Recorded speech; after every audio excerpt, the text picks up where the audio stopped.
You guys, we are almost the best ever. We almost have the record.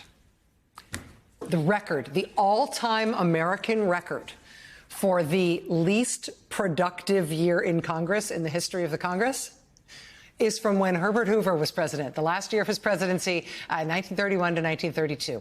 America was in the throes of the Great Depression. At that point, the unemployment rate was still climbing from horrific to even more horrific.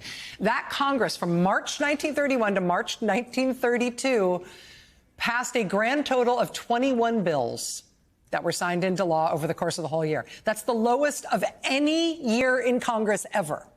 And that year, Congress actually waited 9 months before ever convening a single session in Washington. They basically took the first 9 months of the year off. So all 21 of the bills that Congress passed that entire year were passed in just the last 3 months. And that is the record, the nadir, the all-time low in terms of congressional history, just 21 laws passed in a whole year. That's the record. We're so close. This week officially marks the end of this Congress's first full year. The number of bills passed by this Congress and signed into law so far is 22. We're so close, you guys. This Congress has managed to just barely beat the absolute worst record set by any Congress in history. A Congress which, again, only met for 3 months of that year. We are almost as bad as it gets. So close.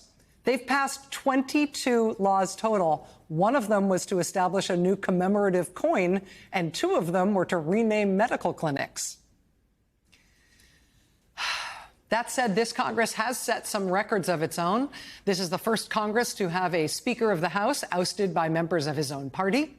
This Congress has also passed more censure resolutions than any Congress since 1870. They have censured more of their own members than any Congress since the invention of the light bulb. That's something.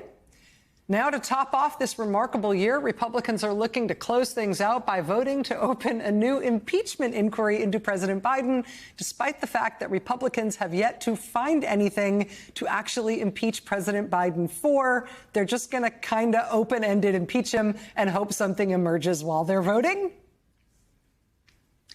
What Republicans have done to this Congress, on the one level, is hilarious. But on another level, it is a little bit disturbing. If you could step back from it, if you can, like, the Schadenfreude, if you could just...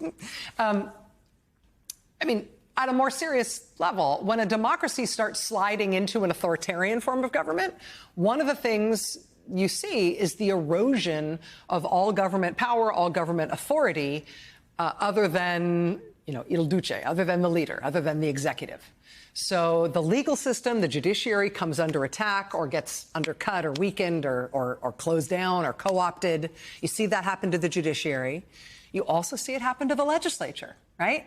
Because in an authoritarian system, you can't have a parliament or a Congress, a legislature that has any real authority that could compete with the authority of the dear leader. That's the whole idea of the authoritarian system, right? Unified authority in one person, and that person is effectively the government.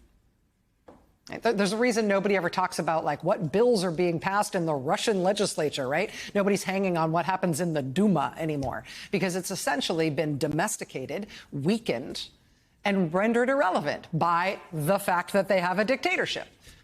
It matters whether or not you have branches of government. Abrogating the authority and responsibilities of a branch of government is not just dumb and pitiful and sometimes inadvertently funny. It is also sometimes an important part of losing your democracy. It is part of the anti-democratic authoritarian project.